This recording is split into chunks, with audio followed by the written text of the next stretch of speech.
Breaking news today. The diplomatic dilemma Vladimir Putin faces is insurmountable. Under the pile of death toll reports, dismal economic data, and other results of his failed invasion of Ukraine, Vladimir Putin is sitting on a diplomatic time bomb. While not an immediate concern, this issue will eventually become critical.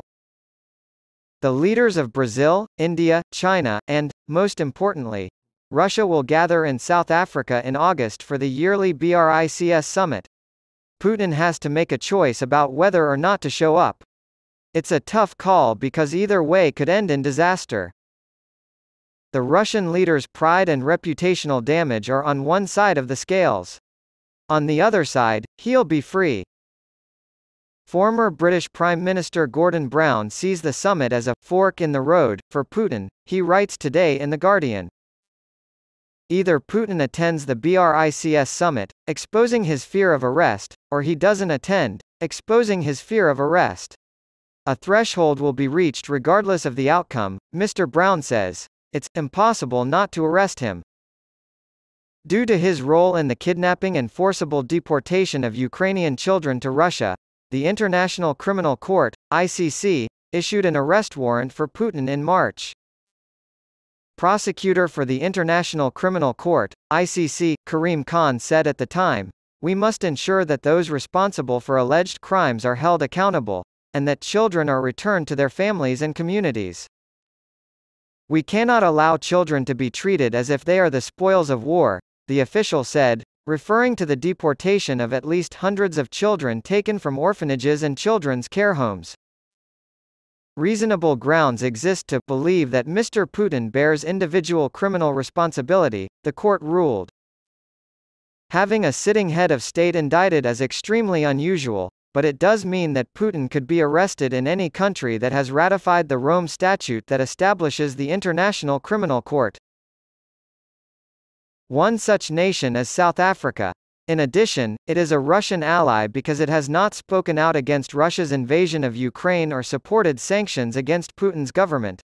The government, headed by President Cyril Ramaphosa, has spent weeks hemming and hawing and consulting lawyers, but there is no simple solution to their predicament. Mr. Ramaphosa hinted late last month that South Africa might even pull out of the International Criminal Court in order to guarantee Putin's attendance at the BRICS summit. It is in South Africa's best interest to withdraw from the ICC, he said. In 2016, the South African government tried to withdraw from the ICC, but was stopped by the Supreme Court, which ruled the withdrawal was unconstitutional. This stance was quickly shown to be untenable. Mr. Ramaphosa recanted. It soon became public that his government had received definitive legal advice to the effect that letting Putin into the country without first arresting him in violation of the ICC's arrest warrant would violate not only South Africa's international obligations but also its own laws.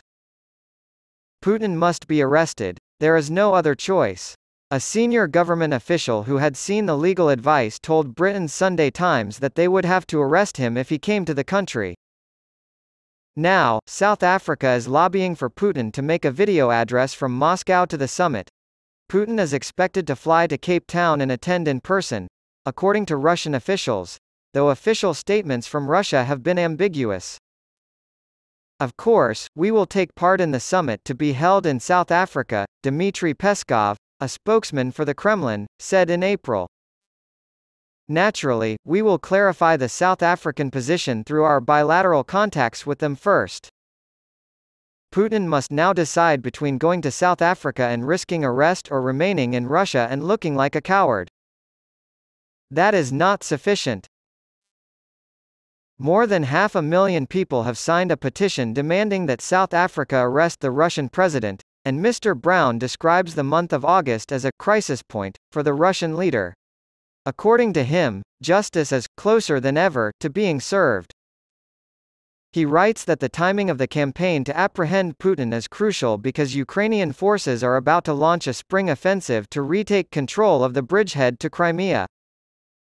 Run a arrest Putin campaign alongside this military counterattack piles additional pressure on the leader and his cabal, who now know they are persona non grata in most continents and liable to be arrested if they travel outside of Russia, the authors write.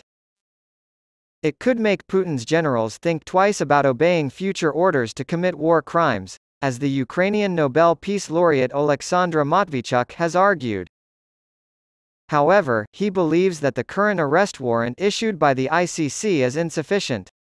Mr. Brown has proposed the establishment of a special tribunal, in the mold of the court that tried Nazi war criminals in order to bring charges against Putin for his foundational crime of launching the invasion.